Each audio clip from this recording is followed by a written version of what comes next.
Welcome back, you guys. I promised to be back at 3 today, and so sorry I'm just a few minutes late, but here we are.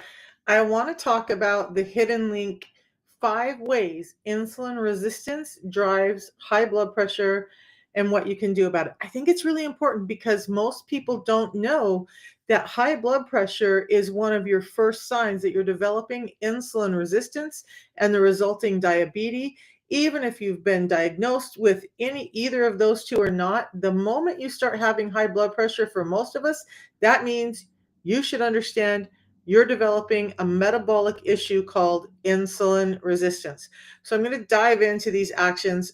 And then later on, if you guys have questions about what insulin resistance really is and why this matters, so I can explain how that action happens, let me know. I'm more than happy to go about that. But let's start with these 5 actions. So the 5 ways, and I'll explain each one in detail, but the 5 ways, good morning, good afternoon, Maria. So the 5 ways that insulin resistance is causing your high blood pressure. Number 1 is with excess aldosterone, creating more salt and water retention. And then it makes the blood vessel walls too thick, so there's more water and thicker walls, meaning less space to pass through.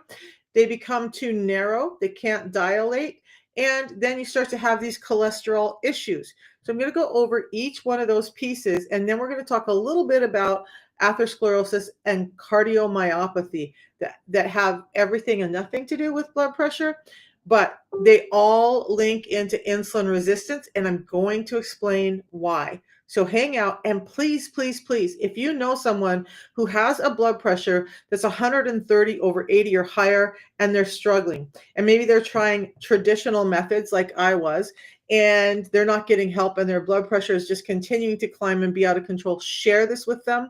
Share this live with them so they can understand that it's simpler than you can imagine to get your blood pressure under control. Again, number one thing is understand high blood pressure for most people means high levels of insulin or hyperinsulinemia, meaning your body cannot deal with the energy that's coming in. Now, the body starts to break down with this excess energy load that we're putting it under. And here's how it's affecting your heart. So let's start with number 1, that excess aldosterone. So in your kidneys, there's a product called aldosterone that regulates how much salt you retain and how much you get rid of. And that is going to affect how much water you retain and how much water you get rid of. So aldosterone becomes dysfunctional in the excess insulin environment we're putting our bodies in, meaning now instead of our body being able to say, hey, we don't need this extra electrolyte, sodium, we got to get rid of it. So you start peeing more, right? You're trying to pee that out. But with insulin resistance, you're holding on to significantly more of that water than you should. So remember, where salt goes, water goes. If the aldosterone is high and you're retaining more salt, you're going to retain more water. That doesn't just mean in your joints and you have inflammation throughout your body. This means that you actually have more water in your blood, meaning that your blood flow is becoming more viscous and heavy and more blood flow through. So more volume trying to pass through your blood vessels than it was before. That starts to increase your blood pressure. Okay. Insulin resistance causes this dysfunction in your kidneys, creating you to hold on to salt and not be able to get rid of water. And then what happens is, in some ways, this is one of the ways I talk about. I talk about insulin resistance making your cells resistant to energy, right? Because energy is the glucose, insulin is delivering that.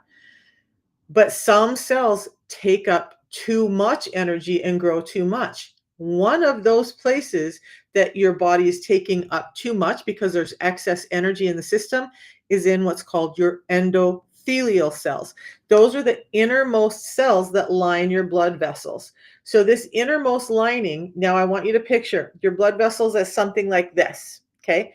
And there's a normal level of cell lining that blood vessel.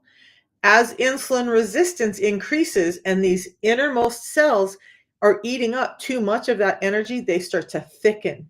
So now the innermost wall of your blood vessel gets really, really thick. So what happens to a blood vessel that looks like this? Now all of a sudden it looks like this. But remember, you've increased the volume of your blood flow because you can't get rid of salt and you're holding on to too much water. So too much water, right? Increased blood pressure already. Now the blood vessels are thickened, narrowing down that innermost part of your blood vessel. And that excess water trying to come through is increasing your blood pressure even more. That's two ways. Now, number three is that your blood vessels become too narrow. So insulin automatically, even if mildly, increases your cortisol levels. One of the things that happens when you have an increased cortisol level is some form of the fight or flight response. And that means that your blood vessels tighten up a little bit. That means that your body's getting ready to run. It needs to get that pumping through your system quicker. So now you have blood vessels that are having too much volume. They're already thickened up and now they're tighter because you're under stress. So, Louise, this will be on YouTube. You guys, if you missed the beginning of this, I can come back over some of this, but the information will always be housed on YouTube. So just go to Brilliant Health with Misha on YouTube, and this live in its entirety will be there later. Okay. I am not a doctor, Janine. I worked as a medical assistant. I had high blood pressure, extremely high, for over 30 years. That was uncontrolled. That regular, we're going to call it traditional remedies, weren't helping because I got shut down earlier from this. So what happened is I started addressing my insulin resistance. Everything started getting better. I lean on the scientist, which is like right here in this book, sources and everything, by top metabolic doctors like Dr. Ben Bickman, who wrote this book. But he's not the only one. A number of websites from doctors online will give you similar information. So no, I'm not a doctor. Don't claim to be one. I'm just trying to get information out to everybody else because these are things nobody explained to me when I had high blood pressure that damaged my heart for 30 years. So I just want you guys to know that it doesn't have to be that way. You don't have to suffer with it. You don't have to damage your heart. You don't have to do any of that. You have to understand what's really happening in your body. And this is one of the things that's happening. So we've gone over too much water, right? Salt retention. We've gone over your blood vessels walls becoming too thick, endothelial cell dysfunction. Then they're starting to become narrow because of excess cortisol in your system. Now we're adding to that they can't dilate. Have you guys heard of nitric oxide therapy? So for heart attack victims, for people with heart problems, they actually give a little pill called nitric oxide or nitrous oxide. They're trying to help those blood vessels walls relax and dilate. Well, when the endothelium becomes so thick and those cells become dysfunctional inside, what happens is they're the ones that are producing that nitric oxide. So now that these cells, they're like fat little tubby cells and they're struggling to move around and they have a job to do. And one of those jobs is produce nitric oxide. They can't do it. Now your blood vessels are inundated with excess volume. They can't dilate. They're thicker and they're tighter. Okay. Nitric oxide cannot be produced in normal levels. So your body is struggling to let those blood vessels relax and up goes your blood pressure. All right. So remember, you guys share this with people who may have high blood pressure so they can start to understand how to start really taking control of this in a more natural way. Now, the fifth way that we're going to talk about is the thing called cholesterol. And so I'm going to pause here. How many of you guys have been taught, believe, know that fats, dietary fats, are causing your cholesterol issue? So like egg yolks and the fats that we eat are what's causing your cholesterol issue. How many of you guys know that for a fact? If you know that for a fact, put a 1 in. Okay. If you're wondering if that's the truth, put a 2 in. Okay. So I've already got some yeses. They know that your dietary fats are causing this lipid problem, or you've been taught that. So, what I want to tell you right now is these metabolic doctors are telling us that dietary fats are not causing this cholesterol issue in our cells. It's not the dietary fats. You know what's causing the issue? Excess sugars, excess glucose, and the resulting insulin dysfunction. So, this gets a little bit in depth, and that's why I did a whole separate live about it. We're going to talk about how that happens. We all know, and if you don't, you're going to know now, that when we do our annual labs, there's a fats panel, a cholesterol panel in our labs. And some of the things they measure are your triglycerides, right? Your LDL cholesterol or low density lipoproteins, your HDL or your high density lipoproteins. Now, traditionally, we know our LDL as the bad fat and the HDL as the good fat. And hang out because I'm going to give you a calculation that's going to help you understand what's happening with these fats and whether you're at risk or are likely developing insulin resistance just from this piece. Okay. But I want to tell you that cholesterol is not being driven by dietary fats. That's a fallacy. About 70 years ago, oh gosh, his name is escaping me now, and I know it very darn well. There was a doctor that came out and said, hey, we're having these problems. It's dietary fats. He didn't have any scientific data behind it. He made a presupposition and everybody ran with it. They started cutting fats out of our diet. And you know why the food industry would do that? Before I get to the how this is happening, I got to get this out. The food industry would say that, yeah, let's get rid of the fats. They flavor our foods, but you know what fats do? They keep you satiated. They make you feel full so you don't want to constantly eat. When they strip fat out of your food and replace it with sugar, what happens is you're constantly hungry. Now you want to eat all the time. Now they're selling more food. So to swap out the flavor that we used to get when we had foods that were full of healthy fats, they realized, well, we still have to flavor foods and let's throw in this sugar. Sugar is going to give it flavor and it's going to keep them hungry. 131 high. So I'm going to give you a calculation in a minute, Boar Bear, because the calculation I'm going to give you is more important than any one of those numbers by themselves. Okay, but I'm going to explain right now why. I got the food industry thing out of my brain, and the Dr. Ansel Keys, that's what it was. Dr. Ansel Keys over 70 years ago started this whole low fat thing that started our decline in health. We need fats, you guys. We need them. Fats must be paired with proteins. I can go over that later, but know that. Fats pair with proteins, carbohydrates pair with fiber. We've stripped both fats and fiber out of our diet. We're wondering why we're sick. Back to the cholesterol issue. So triglycerides, LDL, HDL. We're there, right? Those are the three things that primarily show up on your annual labs and in your cholesterol panel. The one I want to look at is your LDL cholesterol. So the one that we typically know as is the bad cholesterol. And it's not really a bad cholesterol. It's the ratio of LDL that can become damaging. So most of us don't know, because I certainly didn't. And I worked in medical offices. I didn't know that there was a difference and that there was a ratio. They don't test for it currently. So how would you know? But LDL comes in a couple of different sizes. Not only these two sizes, there is an actual B, a C size, but we're going to talk about size A and size B. Size A is a large, buoyant type of LDL, low density, big and buoyant, right? Type B is a smaller, denser type of LDL.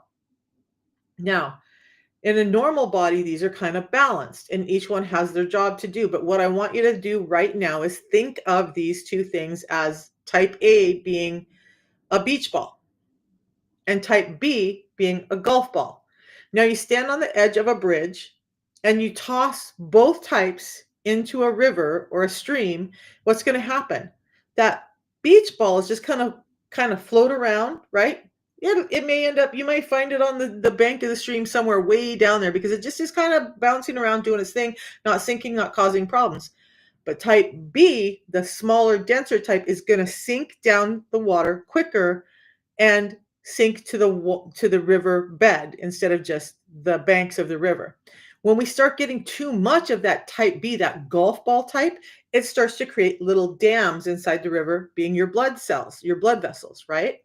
So that's where the problem ends up, is when we start having too much type B LDL cholesterol.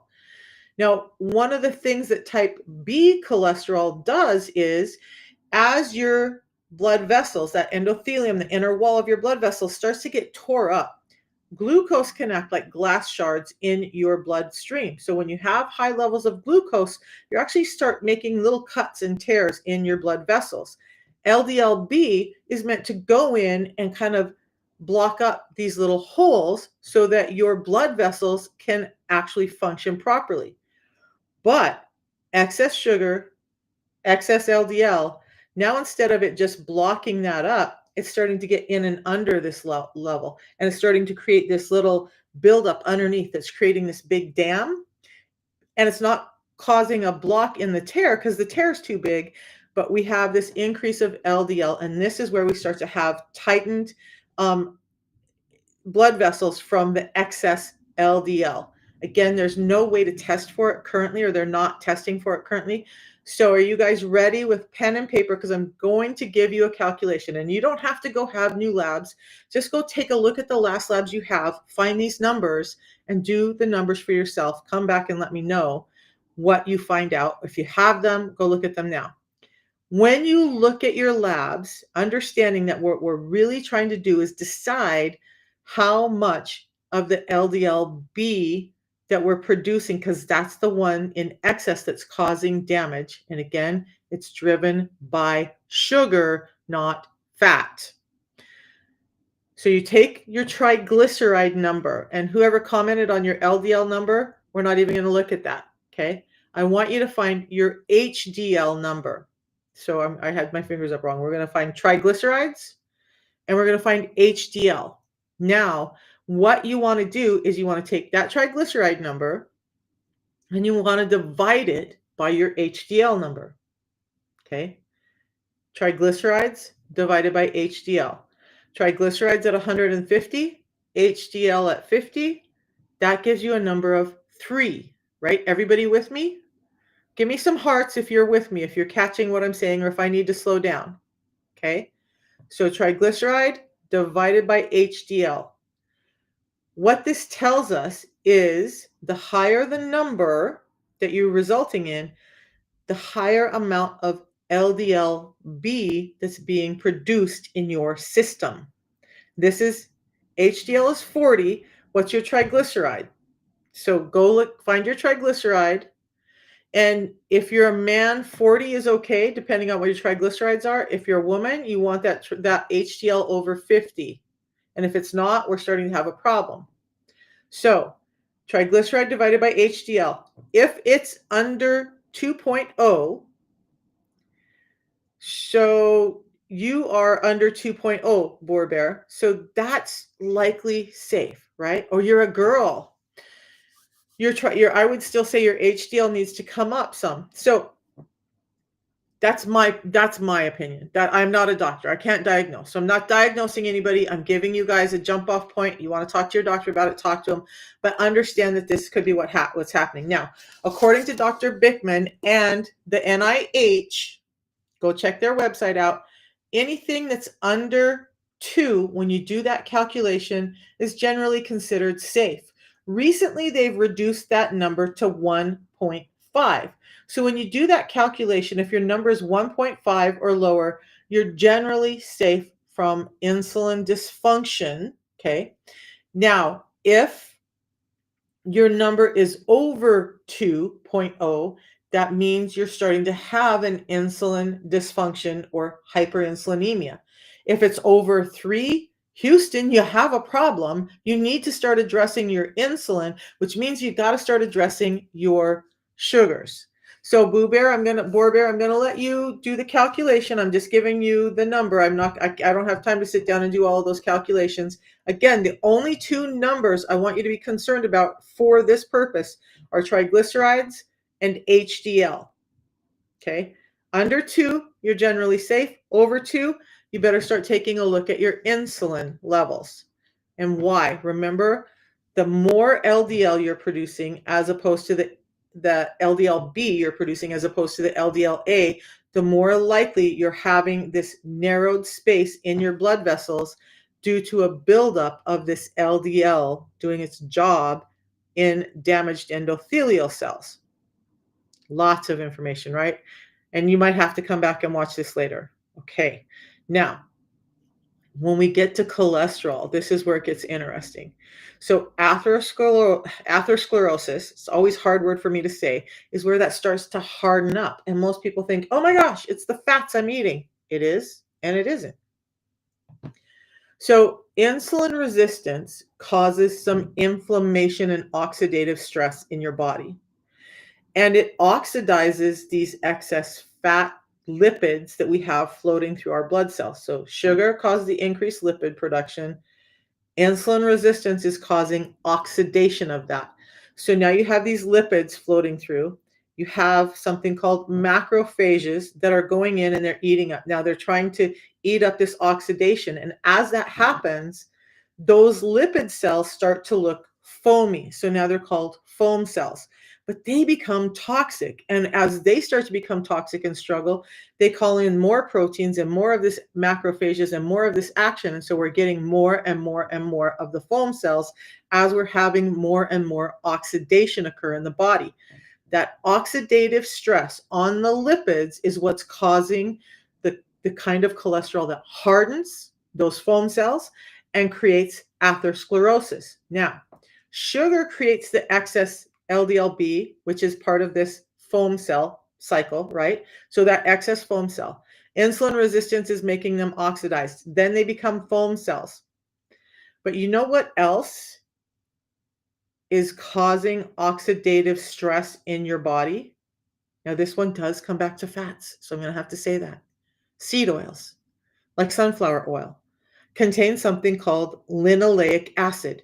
That linoleic acid causes even more oxidative stress in our system, creating even more of those foam cells as the body's trying to deal with lipids that are oxidized. Now you're building up this atherosclerotic type of tissue in the body. Okay, so that's where that happens.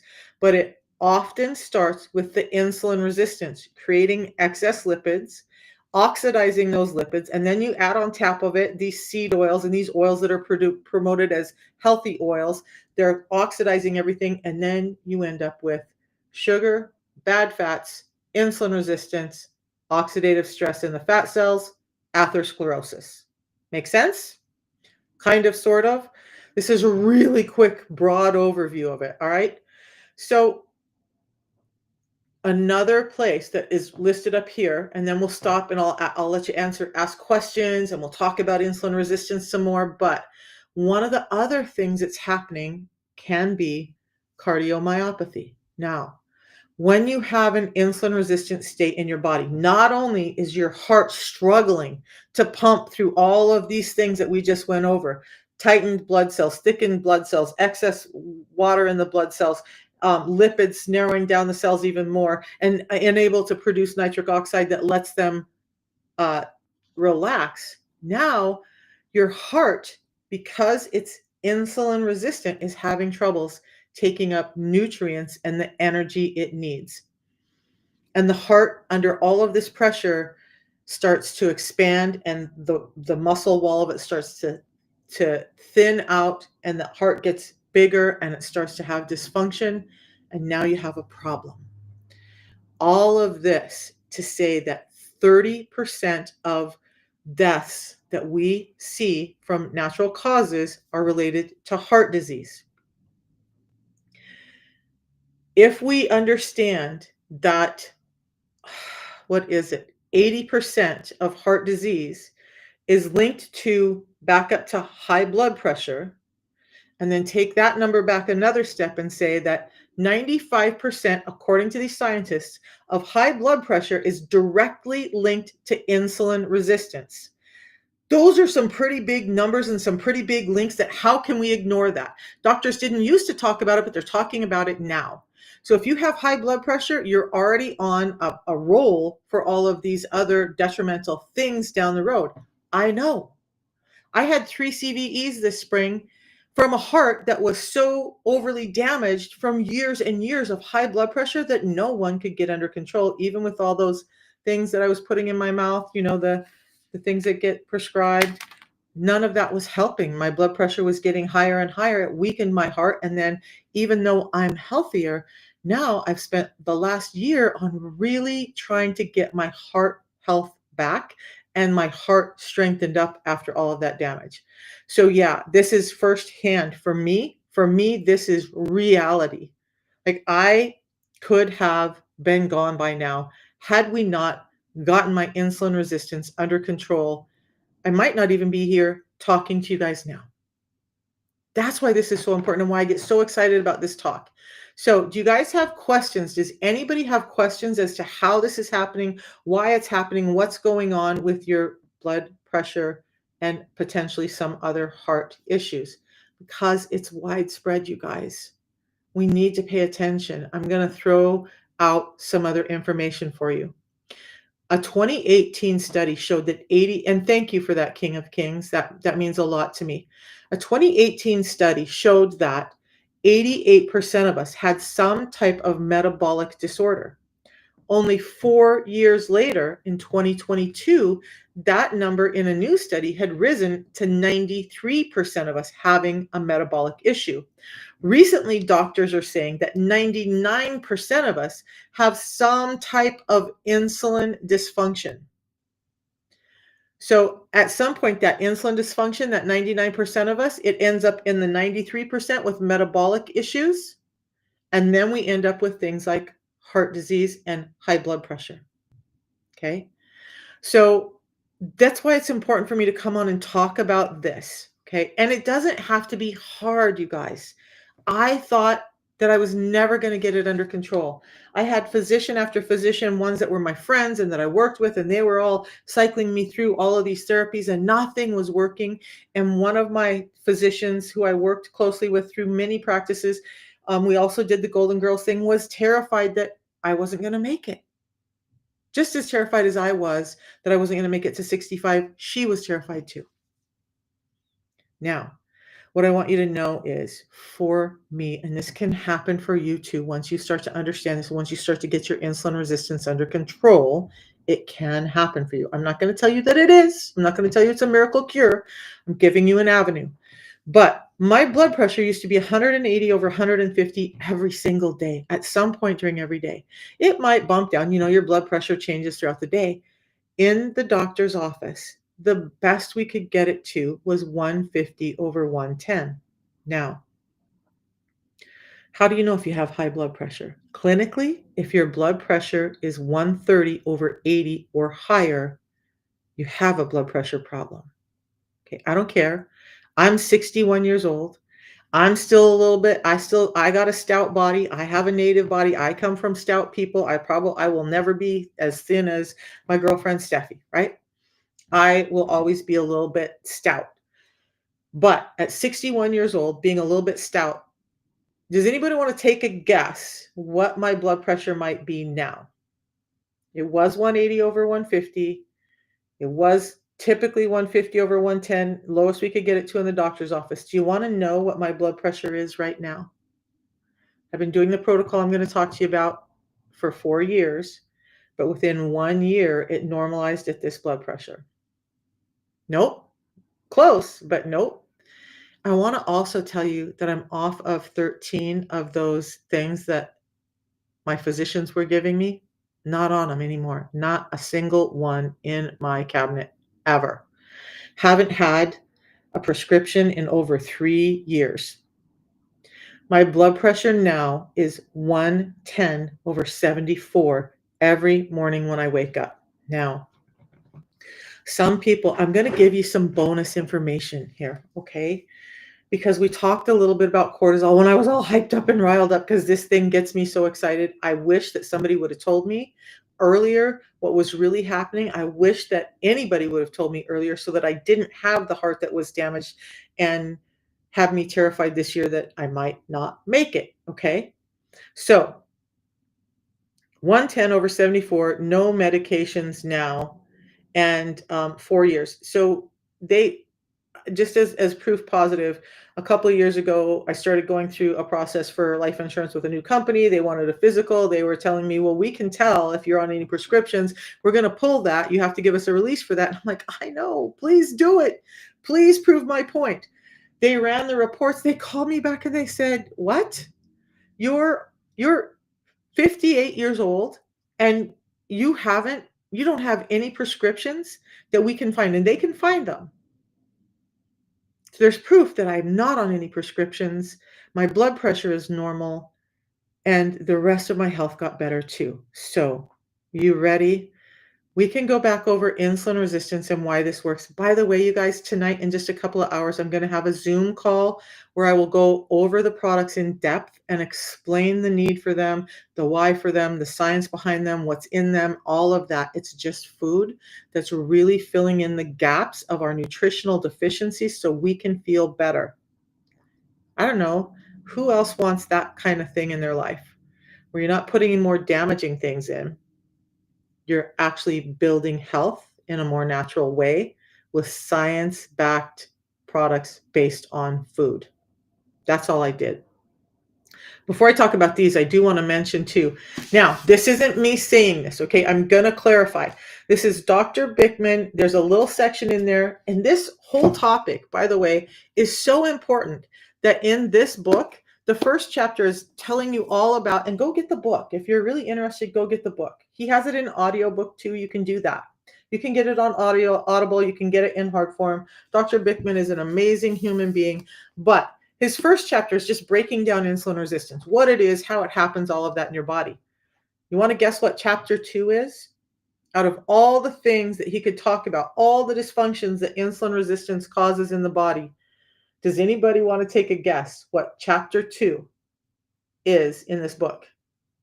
It's all about your heart and how insulin is damaging your heart and your blood pressure. It's that important. Now, in that chapter, he has a little blurb on statin drugs, and he talks about them and saying that, they're there to help you with your cholesterol panel, but statins actually increase that LDL-B pattern, which is what we're trying to avoid.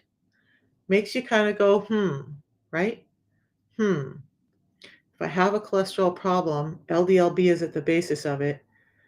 This solution that they're giving you called a statin actually worsens that and makes the LDL-B pattern even higher in ratio. Wow. How is that a remedy? I want you to ask yourself that.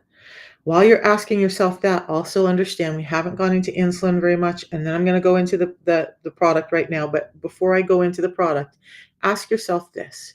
If we have a problem that's way too much insulin in the system, meaning that our body is naturally producing so much of it that we're now resistant to it, why is the traditional therapy for type 2 diabetics to add more insulin?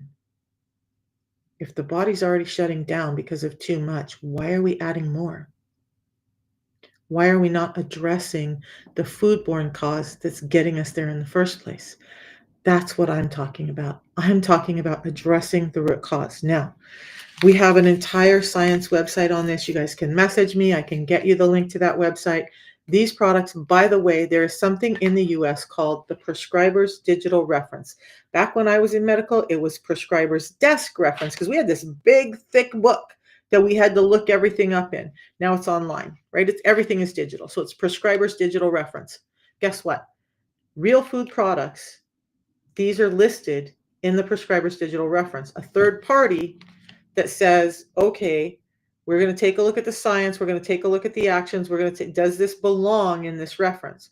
So not just every, the yerba mate drinks you're seeing on here and the berberine and all of that stuff that everybody talks about, those aren't listed in there. Guess what?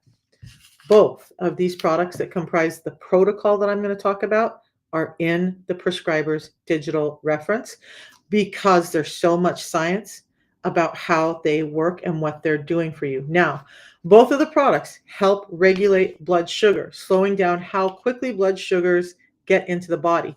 Especially the tea that I drink all day long starts helping my body become more sensitive to those cells that are saying no to insulin. This tea, through some other natural actions are helping my cells say yes to the insulin and get it in where it's needed. Okay. That's really breakthrough, I think. Now, so both of them help regulate blood sugar. This one is helping, they're both help with insulin sensitivity. This one is also feeding your probiotics in your gut. It's got phytosterols. This has some heart healthy things that are helping your blood pressure regulate. High blood pressure come down, low blood pressure regulate. It's not all about bringing it down. If you've got low blood pressure, this isn't going to drop your blood pressure lower, right? It's not that way.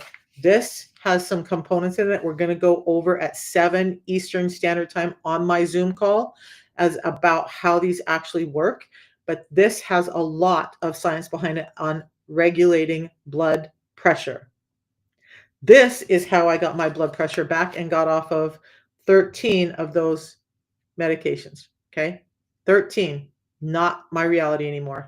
Instead, I have 2 of these teas a day, one first thing when I wake up and one at any point during the day. Now, I'll sip on mine all afternoon, and it doesn't keep me awake at this point because we'll talk about that tonight too. When I eat, which I had one meal today, I had one of these before that meal because I did have a twice baked potato and an ear of corn with my chicken wings for lunch, my first meal at 1 o'clock. I'll have another meal sometime between now and the time I do my Zoom call. I'll probably have another one of these. Most of you, it's 1 tea in the morning, 1 tea at the point during the day when you're starting to experience hunger and needing energy, and then the pre-meal drink before you eat. And I'll do talks on why that happens too. But join me tonight, you guys. There is a link in my profile. Use the link to reach out to me and ask for the Zoom link for tonight if you're really interested in all the sciencey actions and what's going on, why these products are actually working and changing lives around the world. So that's the products, but you can also order them through my link. You can also get a hold of me through WhatsApp, encrypted, so your data is never at issue with leak. I prefer to use WhatsApp for all of us. Go there, send me text messages. We can talk if you have questions. Okay. Love to talk to people about helping them find their health. Again, I'm going to preface that. I am not a doctor. I am not a clinician. I am a real world woman who saw real world results when nothing else worked for me. Plain and simple. So who needs to hear about insulin, or are we good? And do you guys have any questions? Does anybody have questions on any of this? You guys, I have not been on for a while talking about health issues. This morning we talked a little bit about joint issues. I will be coming live twice a day now for a while. We'll talk about some stories and how this is working for people, including myself.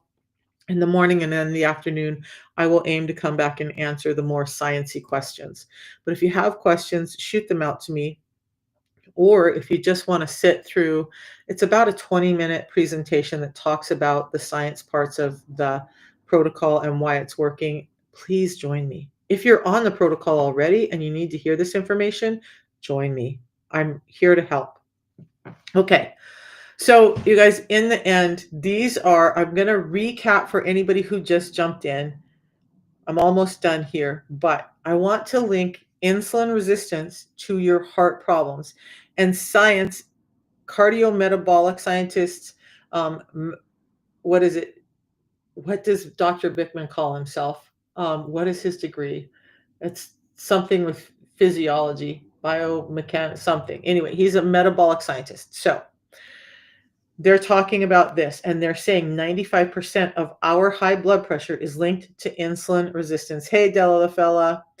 So remember, these are the 5 things we're just going to go over real quick. And then if you have questions, I can go back over any one of those actions if you need me to.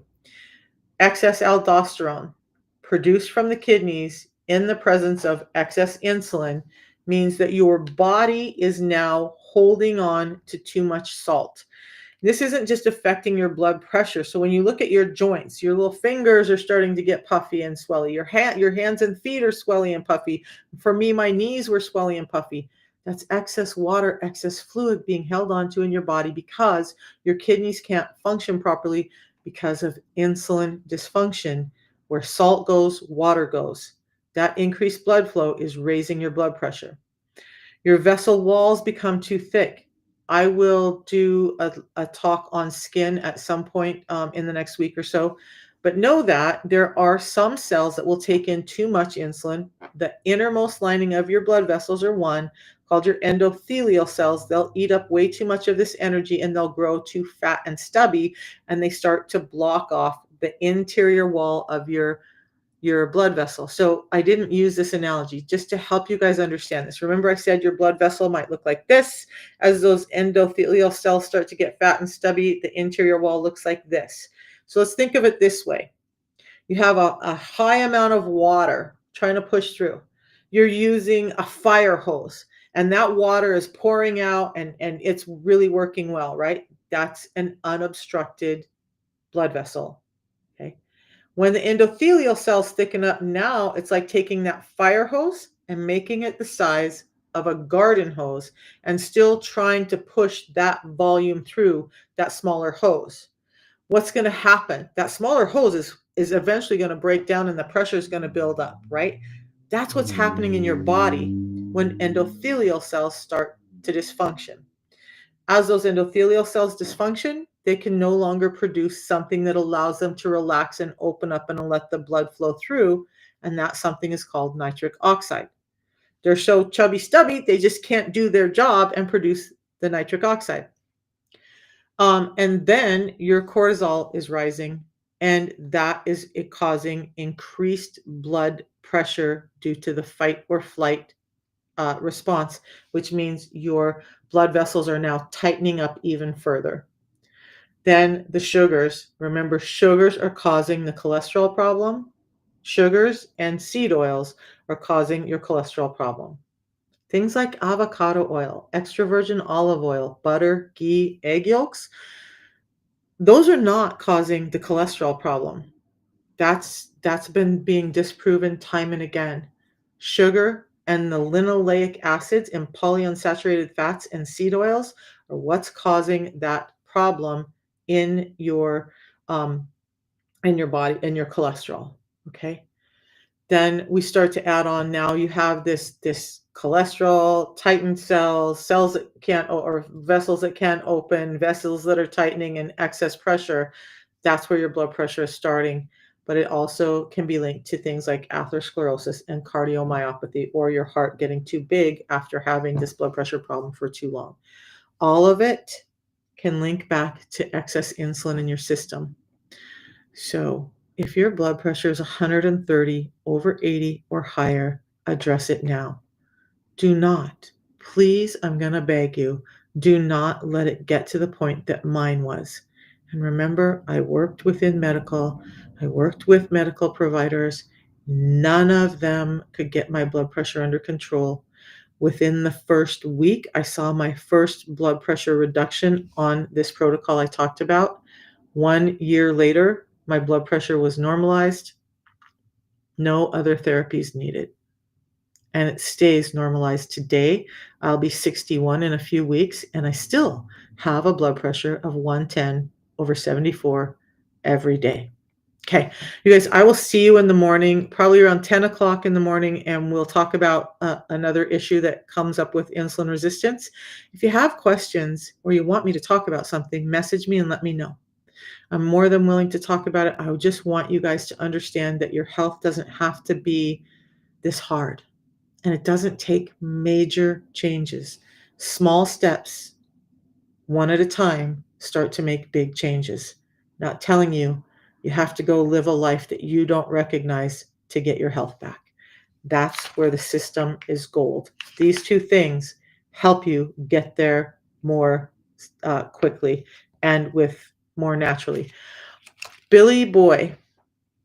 So understanding that insulin resistance is at the root of it, and that insulin resistance, let's talk about insulin resistance before I go off. You guys, I love to talk. So the food environment that we're eating in right now is giving us too much glucose in our system. So we have all these bagged, boxed, barcoded foods. Everybody talks about eat organic, eat raw foods. That's great. But some of us just are not there yet, right? And let's be honest, I still have some of those. I do the best I can at eating uh, whole foods, but I have some of those too. I had chips this last week. Whatever. Okay. Is it the best thing for me? No. But you don't need to make big changes. Understand that the food we're eating has been stripped of things like fiber and nutrients that protect our bodies and allow our bodies to function and utilize the energy and the nutrients that we're taking in. In the absence of fiber and other nutrients like vitamins and minerals, our bodies are starting to become confused and they're shutting down.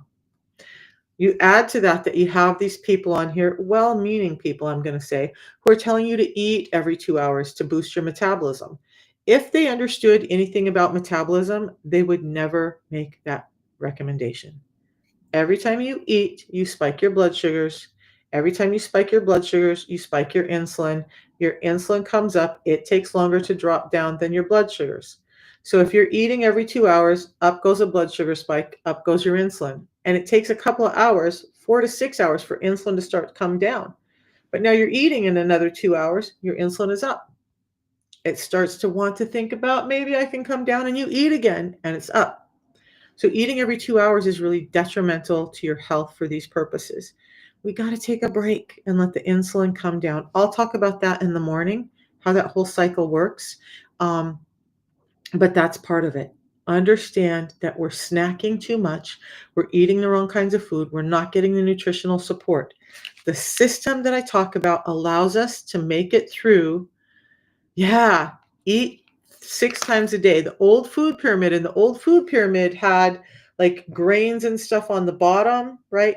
And then fruits and vegetables, and then the fats were way up in the tippy top. That whole thing has been flipped on its head, and now we're focusing on proteins and fats first, and then your carbohydrates. Understand that there are natural carbohydrates, fruits and vegetables, and refined carbohydrates, the bag boxed stuff. They're all carbohydrates. 3 macros: proteins, fats, carbohydrates. We should be focusing on protein first. Then we should be focusing on healthy fats, not the seed oils, not the linoleic acids that are causing those foam cells that are causing the heart problems, okay? And then your carbohydrates. That's the order we should be eating in, and that's the way we should be focused, and that will help you. This helps you achieve all of that. Even if you're a carnivore, you can do this to help keep your blood sugar stable. And that's it. If you are interested in it, go to my profile. Join me on Zoom tonight. We'll talk even more about this, but it's really simple. I'll be back at 10 in the morning. We'll talk some more. You guys, I want you to feel healthy. And I know some of you just seen me for the first time today. Guess what? You need time to hear me talk, to hear me explain stuff, to understand how this can affect your health. I get it. I get it.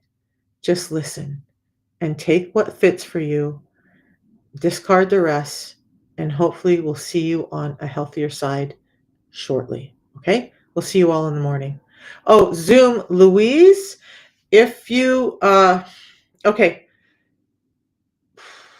I don't know if I can put it in I will put the Zoom link in my link tree in just a minute. If you guys come back or actually, let's just do it right now. I will just do it while we're talking. Let me go to my link tree and put those links in tonight. So the other thing is, you guys, that there is a business opportunity to do what I do. I worked in medical, had to give it up because I got so sick when no one was able to help me.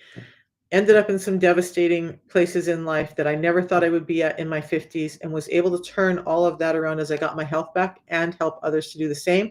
So I'll be talking about the products tonight at 7, and then I'll come back on at 8 and talk about the opportunity. If you're interested in that, I'm building a team of people who care about other people's health and who want to impact themselves and the community around them.